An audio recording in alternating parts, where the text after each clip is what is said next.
Voilà, bonjour à tous. Nous sommes lundi 16 novembre et pour notre rendez-vous quotidien, je vous propose de partager la méditation à partir de l'évangile de ce jour.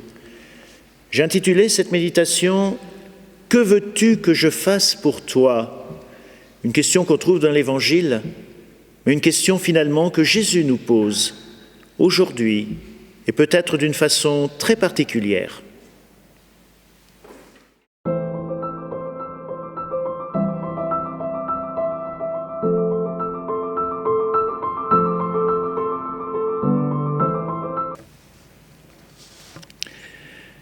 De l'évangile de Jésus-Christ selon saint Luc. Alors que Jésus approchait de Jéricho, un aveugle mendiait, assis au bord de la route. Entendant la foule passer devant lui, il s'informa de ce qu'il y avait. On lui apprit que c'était Jésus, le Nazaréen, qui passait. Il s'écria « Jésus, fils de David, prends pitié de moi !»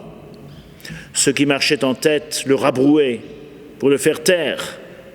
Mais lui criait de plus belle « Fils de David, prends pitié de moi !» Jésus s'arrêta et il ordonna qu'on le lui amène. Quand il se fut approché, Jésus lui demanda « Que veux-tu que je fasse pour toi ?» Il répondit « Seigneur, que je retrouve la vue. » Et Jésus lui dit « Retrouve la vue, ta foi t'a sauvé. » À l'instant même, il retrouva la vue et il suivait Jésus en rendant gloire à Dieu. Et tout le peuple, voyant cela, adressa une louange à Dieu. Oh, il est bruyant cet aveugle qui ferait bien de se confondre avec le paysage de la banlieue de Jéricho. Il ne devrait pas attirer l'attention sur lui, pensent les bien-pensants. Du reste, s'il est aveugle, c'est sans doute qu'il le mérite. Il y en avait beaucoup d'aveugles dans cette contrée à cette époque, des aveugles de naissance bien sûr, mais aussi des personnes qui dans l'enfance avaient contracté une maladie ophtalmique qu'on ne savait pas guérir. Seulement, comme nous les humains, nous aimons bien connaître les raisons de tout ce qui arrive, on avait imaginé que Dieu punissait de la sorte celles et ceux qui avaient péché, ou bien encore leurs parents ou leurs grands-parents par l'intermédiaire de leur descendance. On faisait de Dieu, par certains côtés, un potentat rancunier, implacable. Aussi, quand l'aveugle de Jéricho commence à insister lourdement pour attirer l'attention de Jésus, on le rabroue. Mais il continue à crier, tentant de marquer les formes. Sa formulation, sa façon de s'adresser à Jésus est-elle maladroite, obséquieuse, décalée? Est-ce qu'il en fait trop, pas assez? « Jésus, fils de David », crie-t-il. « Oh, quelle lignée princière, que dis-je, royale ?» suggère-t-il. David, c'était le plus prestigieux des rois d'Israël, ce petit berger qui avait reçu l'onction qui faisait de lui le berger de son peuple. Mais en donnant à Jésus ce titre, l'aveugle anonyme de Jéricho est-il encore une fois bien ajusté? Attend-il un nouveau roi, un thaumaturge, un guérisseur capable de faire des miracles, un envoyé de Dieu qui a reçu comme David l'onction qui marque le choix de Dieu, ou bien un guide spirituel? Et nous, vers qui nous tournons-nous quand nous demandons à Jésus le Christ de tourner vers nous son visage, celui qui va résoudre tous nos problèmes? Un magicien? Un radieux compagnon? Un distributeur de bienfaits? La question que lui pose alors Jésus peut nous paraître surprenante, voire naïve.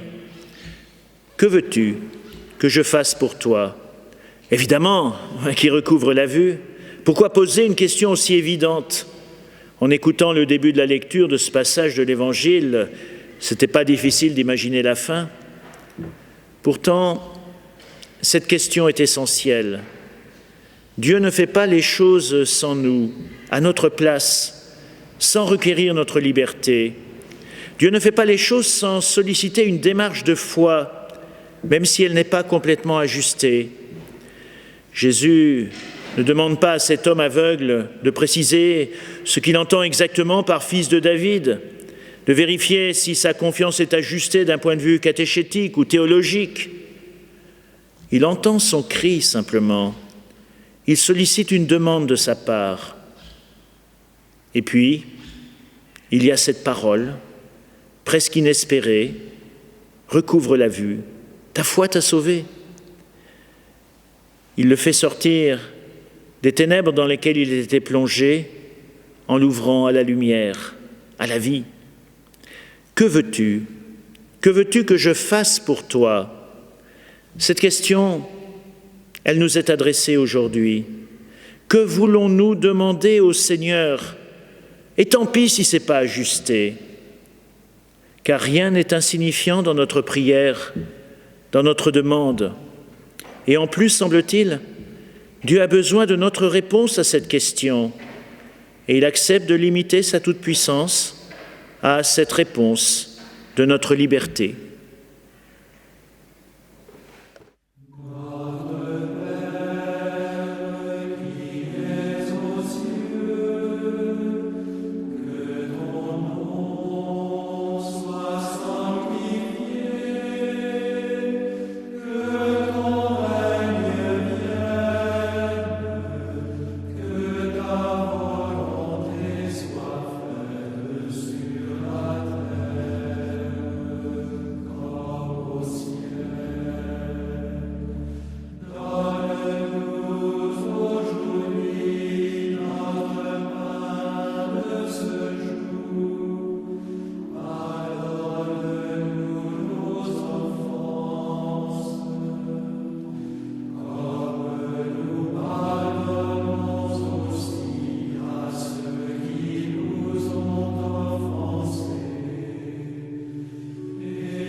Je vous salue, Marie comblée de grâce, le Seigneur est avec vous.